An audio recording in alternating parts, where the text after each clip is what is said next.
Taiwan ইস্যুতে যুক্তরাষ্ট্রের সঙ্গে চলমান উত্তেজনার মধ্যেই সেনাবাহিনীতে বড় ধরনের রদবদল করেছেন চীনের প্রেসিডেন্ট শি জিনপিং।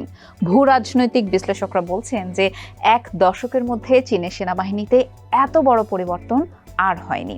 প্রশ্ন উঠেছে, বিদ্যমান কাঠামো এবং চীনা সামরিক বাহিনীর বর্তমান সক্ষমতা নিয়ে কি শি সন্তুষ্ট ছিলেন না? তাহলে কি কারণে সেনাবাহিনীকে এইভাবে ঢেলে সাজাচ্ছেন?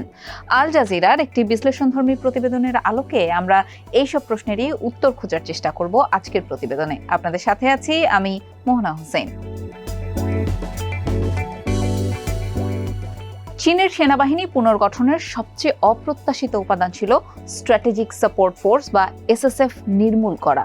শি জিনপিং এর এমন পদক্ষেপে অনেকেই অবাক হয়েছেন। তাইওয়ানের নিরাপত্তা গবেষণা প্রতিষ্ঠান Institute for National Defense and Securities Research INDSR research fellow Christina Chen বলছেন যে সামরিক বাহিনীর অন্যান্য বিভাগে সমস্যা ছিল, তাই সেখানে শুদ্ধি অভিযান ও দুর্নীতির তদন্ত হয়েছে। এটা স্বাভাবিক, তবে আমরা এসএসএফ নিয়ে এই ধরনের কোনো কথা শুনিনি, তাই এসএসএফ এর পুনর্গঠনের কোনো ইঙ্গিত ছিল না।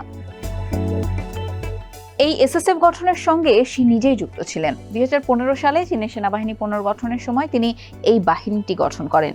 এসএসএফ ছিল বিশেষ এক বাহিনী যাদের কাজ ছিল সশস্ত্র বাহিনীর মহাকাশ ও সাইবার যুদ্ধের ক্ষমতার বিকাশকে ত্বরান্বিত করা এবং সেনাবাহিনীর মধ্যে সেবা ও তথ্য সরবরাহের বিষয়ে উন্নতি করা। চেনের মতে এসএসএফ এর বিলুপ্তি প্রমাণ করে যে এর সক্ষমতার ওপর আস্থা হারিয়েছিলেন শি। এর পরিবর্তে এখন মহাকাশ, তথ্য ও সাইবার যুদ্ধের ক্ষেত্রগুলো সরাসরি কেন্দ্রীয় সামরিক কমিশনের তত্ত্বাবধানে তাদের নিজস্ব বিভাগের মধ্যে স্থাপন করা হচ্ছে। এর প্রধান থাকছেন শি নিজেই। চীনের সেনাবাহিনীর পুনর্গঠনের বিষয়টিকে তাদের সামরিক ইতিহাসের সবচেয়ে বড় শুদ্ধি বলে মনে করা হচ্ছে। সেনাবাহিনীর অনেক গুরুত্বপূর্ণ নেতৃত্বকে সরিয়ে দেয়া বা বরখাস্ত করা হয়েছে এই সময়ে। বেশিরভাগ পরিবর্তন এসেছে সশস্ত্র বাহিনীর রকেট ফোর্সের মধ্যে। এই বাহিনী বেইজিং এর কৌশলগত ও পারমাণবিক ক্ষেপণাস্ত্রের দায়িত্বে রয়েছে। চেন মনে করেন যে আধুনিক যুদ্ধক্ষেত্রে বর্তমান যুক্তরাষ্ট্রের সামরিক বাহিনীর প্রভাব বিস্তার রয়েছে।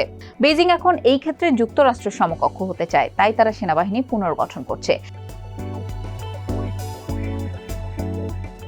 চীনের সামরিক বাহিনী নিয়ে নেওয়া পদক্ষেপের পেছনে তাইওয়ান ইস্যু কোনো না কোনোভাবে যুক্ত থাকাটাই স্বাভাবিক। ব্যাপারটা একটু খোলাসা করে বলা যাক। দ্বীপরাষ্ট্র তাইওয়ান নিজেকে স্বাধীন সার্বভৌম মনে করে, অন্যদিকে তাইওয়ানকে নিজেদের অংশ বলে দাবি করে চীন। দেশটি 8 বছর ধরে স্বশাসিত তাইওয়ানের প্রতি হুমকি বাড়িয়েই চলছে। তাইওয়ানকে মূল ভূখণ্ডের সঙ্গে যুক্ত করার জন্য প্রয়োজনীয় শক্তি প্রয়োগের কথাও বলে আসছে বেইজিং। সম্প্রতি তাইওয়ান সরকার গঠনের পর থেকে চীনের সামরিক বাহিনী তাদের সামরিক সক্ষমতা প্রদর্শন করতে শুরু করে। তাইওয়ান ঘিরে 2 দিনের সামরিক মহড়াও চালিয়েছে চীন। এই মহড়ার পর চীনের একজন সামরিক মুখপাত্র বলেন যে তাইওয়ানের নিয়ন্ত্রণ নিতে তাদের সামরিক বাহিনী পুরোপুরি প্রস্তুত ও সতর্ক রয়েছে। গত মে মাসে চীনের নতুন ও অত্যন্ত উন্নত রণতরী সাংহাই থেকে সমুদ্রে পরীক্ষামূলক যাত্রাও শুরু করেছে। এতে যুক্তরাষ্ট্রের পর নৌবাহিনীতে সবচেয়ে বেশি যুদ্ধবিমানবাহী রণতরী যুক্ত করা দেশ হলো চীন।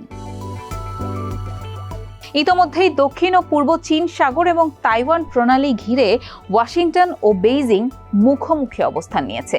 সম্প্রতি বেইজিং এর সঙ্গে ম্যানিলার উত্তেজনা নিয়ে ওয়াশিংটন নিন্দাও জানিয়েছে। বেইজিং এর প্রতি অভিযোগ করে ওয়াশিংটন বলছে যে আগ্রাসী আচরণ করে তা আকস্মিক শান্তি নষ্ট করছে তারা। অন্যদিকে বেইজিং এর পক্ষ থেকে ওয়াশিংটনকে এশিয়া অঞ্চলে নাক গলানোর অভিযোগ করা হয়েছে। সামরিক খাতে ব্যাপক রদবদল ও ক্ষমতা বাড়ানোর বিষয়ে শি জিনপিং বলেন যে সেনাবাহিনীর ভেতরে অনেক সমস্যা একেবারে গেড়ে বসেছিল, তাই সেখানে পরিবর্তন প্রয়োজন হয়ে পড়েছিল। চীনা সামরিক বাহিনীকে আধুনিক যুগের যুদ্ধে জয়ী হতে সাহায্য করার জন্য নতুন কাঠামো খুবই গুরুত্বপূর্ণ হবে। সিঙ্গাপুরের নানিয়াং টেকনোলজিক্যাল ইউনিভার্সিটির ইয়াংজি নামের এক গবেষক বলেন এটি একটি ধাক্কা হিসেবে এসেছিল। এ থেকে দেখা যায় যে বিদ্যমান কাঠামো এবং চীনা সামরিক বাহিনীর বর্তমান সক্ষমতা নিয়ে শি সন্তুষ্ট ছিলেন না। ইয়াং বলেন, আমরা আগে যা ধারণা করেছি এই তুলনায় রকেট ফোর্স প্রয়োজনীয় সময়ে ততটা প্রস্তুত নয়। এই বাহিনীর পরিবর্তন তারই ইঙ্গিত দেয়। এর বাইরে গত বছর গুরুত্বপূর্ণ অনেককেই সরিয়ে দেওয়া হয়েছে। দেশটির প্রতিরক্ষা মন্ত্রী ও এসএসএফ এর ডেপুটি কমান্ডার লি সাংফুকে গত বছর সরিয়ে দেওয়ার ঘটনা ঘটে। ইয়াংয়ের দৃষ্টিতে শুদ্ধিকরণ ও সাম্প্রতিক সামরিক পুনর্গঠন ইঙ্গিত করে যে সাম্প্রতিক সময়ে পদোন্নতি বা পূর্ববর্তী সংস্কারে যে কমান্ডাররা পদোন্নতি ও কাঠামোগত পরিবর্তনে মুখ্য ভূমিকা পালন করেছেন তাদের প্রতি শির খুব কমই আস্থা রয়েছে। সম্প্রতি এক সামরিক সম্মেলনে শি বলেন যে সামরিক কর্মকর্তাদের, বিশেষ করে জ্যেষ্ঠ স্তরের কর্মীদের মর্যাদা একপাশে সরিয়ে রেখে তাদের ত্রুটিগুলোকে স্বীকার করার সাহস থাকতে হবে। তাদের অবশ্যই গভীরভাবে আত্মপ্রতিফলন করতে হবে, আন্তরিক সংশোধন করতে হবে, তাদের চিন্তার মূলে থাকা সমস্যাগুলোকে সমাধান করতে হবে। চীনের এসব পদক্ষেপ মোটেও ভালোভাবে নিচ্ছে না তাইওয়ান। বিশেষ করে তাইওয়ানকে নিজেদের করে নেয়ার যে হুমকি চীন দিচ্ছে তার কড়া জবাব দিয়েছে তাইপে। রয়টার্সের এক প্রতিবেদনে বলা হয়, তাইওয়ানের প্রেসিডেন্ট লাই চিংতে বলেন যে তাইওয়ানের জনগণকে শাস্তি দেওয়ার বা তাদের অধিকার খর্ব করার কোনো এখতিয়ার নেই চীনের। তাইওয়ানের স্বাধীনতার কট্টরপন্থী সমর্থকদের মৃত্যুদণ্ড দিতে চীনের হুমকির পরিপ্রেক্ষিতে গত সোমবার তিনি এই কথাটি বলেন।